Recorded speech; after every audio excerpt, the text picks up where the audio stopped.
Good morning, Mrs. Potter here, and today is College Day, and I'm representing the University of Oregon Ducks. I especially enjoy their sports, and in the fall, I watch the Ducks play football, and in the winter, I watch them play basketball, especially the ladies' basketball. And they had a terrific season this year, and I so much enjoyed watching them play. But today, let's get back to our chapter book, Islands of the Blue Dolphins by Scott Odell and published out of Boston. We last read in chapter 6 that the white man had come for the Gallants to take them to a new land because Kipke, their leader, had left them and was searching for a new land, and they came back for them. So let's see what happens in chapter 7. We took nothing with us when we thought we would have to flee, so there was much excitement as we packed our baskets. Nanko strode up and down outside the houses, urging us to hurry. The wind grows strong, he shouted. The ship will leave you. I filled 2 baskets with things I wished to take.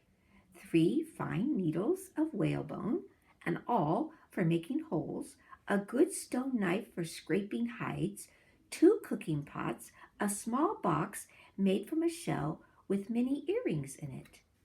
Alape had 2 boxes of earrings, for she was vainer than I, and when we put them into our baskets, we drew a thin mark with a blue clay across our nose and cheekbones. The mark meant that she was unmarried. The ship leaves, shouted Nanko. If it goes, Alape shouted, it will come again after the storm. My sister was in love with Nanko. She had laughed at him. Other men will come to the island, she said. They will be far more handsome and brave than those who leave. You are all women of such ugliness, and they will be afraid and soon go away. The wind blew in fierce gusts as we left the village, stringing our faces with sand. Ramo hopped along far in front with one of our baskets. Just before long, he ran back to say that he had forgotten his fishing spear. Nanko was standing on the cliff, monitoring us to hurry. So I refused to let him go back for it. The ship was anchored outside the cove, and Nanko said that it could not come closer to the shore because of the high waves. They were beating against the rocks and the sound of the thunder. The shore, as far as I could see, was rimmed with foam. 2 boats were pulled up by the beach.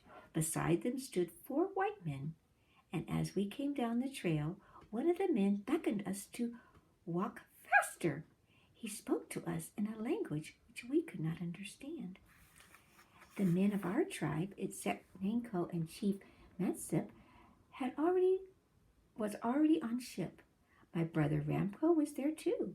Nanko said he had run on ahead after I had told him that he could not go back to the village for his spear.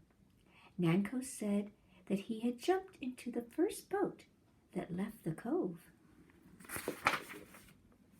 Metsip divided the women into 2 groups. Then the boats were pushed into the water, and while they bobbed about, we scrambled into them as best we could. The cove was partly sheltered from the wind, but as soon as we went through the passage between the rocks and into the sea, great waves struck us. There was much confusion. Spray flew. The white men shouted at each other. The boat pitched so wildly that in one breath you could see the ship, and the next breath it was gone. Yet we came to it at last, and somehow were able to climb into the deck. The ship was large, many times the size of our biggest canoes. It had 2 tall masts. Between them stood a young man with blue eyes and black beard.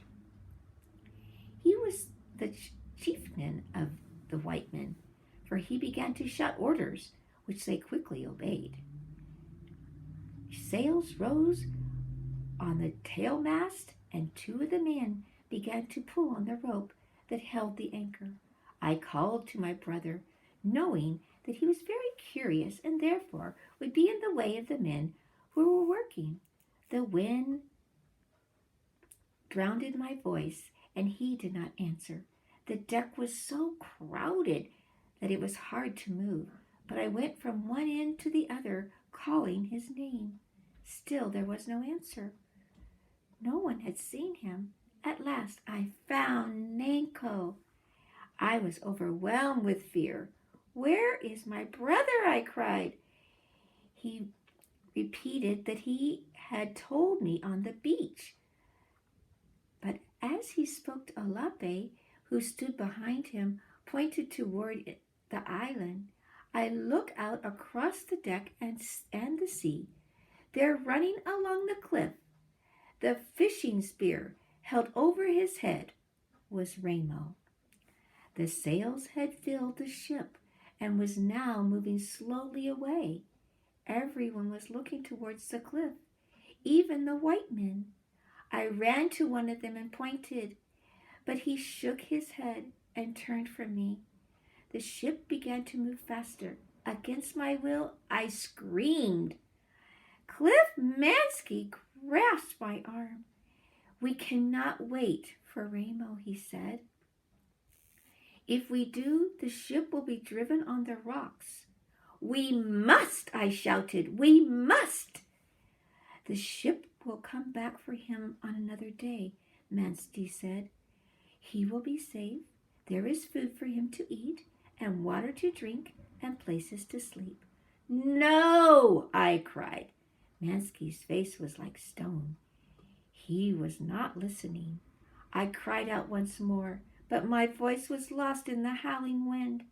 People gathered around me, saying again that Mansky had said, yet I was not comforted by their words. Ramo had disappeared from the cliff, and I knew that he was now running along the trail that led to the beach. The ship began to circle the kelp bed, and I thought surely that it was going to return to the shore. I held my breath, waiting. Then slowly its direction changed. It pointed toward the east. At that moment, I walked across the deck, and I threw my hands, and though my hands tried to hold me back, flung myself into the sea. A wave passed over my head, and I went down, down, until I thought I would never behold the day again. The ship was far away, and I rose. Only the sails showed through the spray. I was still clutching the basket that held all my things, but it was very heavy, and I realized I could not swim with it in my arms. Letting it sink, I started off toward shore.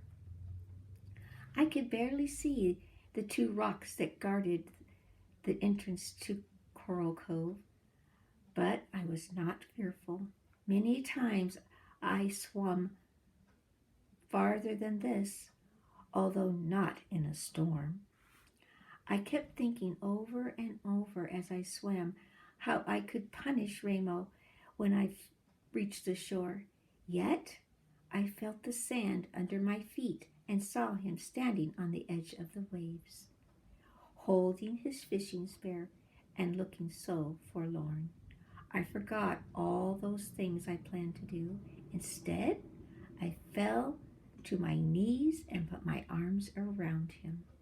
The ship had disappeared. "When will it come back?" Ramo asked. There were tears in his eyes. "Soon," I said. The only thing that made me angry was my beautiful skirt of yucca fibers, which I had worked so long had carefully was ruined. Well, she was happy to see her brother again on the shore, and they will have something to tell us next time in Chapter 8. Have a great day and have fun with your family.